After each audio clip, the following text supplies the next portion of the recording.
স্কুলের দেওয়ালে রবীন্দ্রনাথের ছবির উপর পড়ল বিজেপির স্টিকার। সৌজন্যে বিজেপির পরিবর্তন যাত্রা। মনীষীদের সম্মান করতে জানে না বিজেপি, তোপ দাগতে দেরি করেনি তৃণমূল। স্কুলের দেওয়ালে রবীন্দ্রনাথ ঠাকুরের ছবি আঁকা। রবি ঠাকুরের ছবির মুখের উপর পড়েছে বিজেপির স্টিকার।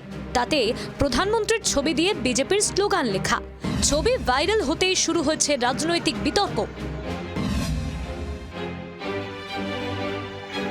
হাওড়ার সাঁকরাইলে দক্ষিণ দুইল্লা হাই স্কুলের দেওয়ালে বছর 5 আগে স্কুলের পড়ুয়ারা মনীষীদের ছবি নিজের হাতে এঁকেছিল। সেই ছবি এখনো জল করছে। রবীন্দ্রনাথ ঠাকুর, নেতাজি সুভাষচন্দ্র বসু, সর্বপল্লী রাধাকৃষ্ণন, এপিজে আব্দুল কালামের ছবি পথ চলতি মানুষরাও দেখতে পান। দিন কয়েক আগে স্কুলের এক শিক্ষিকা সোশ্যাল মিডিয়ায় এক পোস্টে দেখেন রবীন্দ্রনাথের ছবির উপর বিজেপির স্টিকার পড়েছে। স্কুলের বাইরে কোনো সিসি ক্যামেরা না থাকায় জানা যায়নি কারা এই স্টিকার লাগালো। কারা লাগাতে পারে এটা কিন্তু বলা যাবে না, যেহেতু ম্যাক্সিমাম টিচাররা সবই স্কুলের মধ্যে ছিল। বাইরে কে লাগিয়েছে তো আমরা বলতে পারবো না। সিসিটিভিটা যেহেতু ক্যামেরাটা আমাদের উইদিন স্কুল আর কি কম্পাউন্ডের মধ্যে আছে, তার ফলে বাইরে কি ঘটনা ঘটছে এটা তো আইডেন্টিফাই করতে পারবো না। এদিকে এই ঘটনায় শুরু হয়েছে রাজনৈতিক চাপানুতর। বিজেপির কালচার তো, বিজেপি তো আমাদের বাংলার পার্টি না, বিজেপি হচ্ছে বিদেশি পার্টি। এখন বিজেপির কালচারও এরকম। দেখুন, যারা এটা করেছেন নিঃসন্দেহে এটা তীব্র ধিক্কার জানাই। আমি কিন্তু 200% এটা বিজেপি কোনোদিন করে না।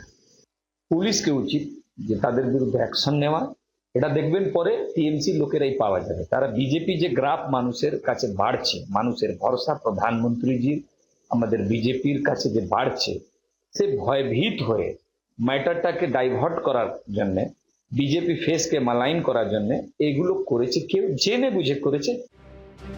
রবীন্দ্রনাথকে নিয়ে এর আগে নানান মন্তব্য শোনা গিয়েছে বিজেপি নেতা মন্ত্রীদের মুখে। আর এবার রবীন্দ্রনাথের ছবিতে সরাসরি বিজেপির স্টিকার। বাঙালি আবেগে শান দিতে গিয়ে উল্টে বারবার বিতর্কে জড়াচ্ছে গেরুয়া শিবির। দেবব্রতর রিপোর্ট, জি24 ঘন্টা। বাংলার আওয়াজ, বাঙালির আবেগ, জি24 ঘন্টা।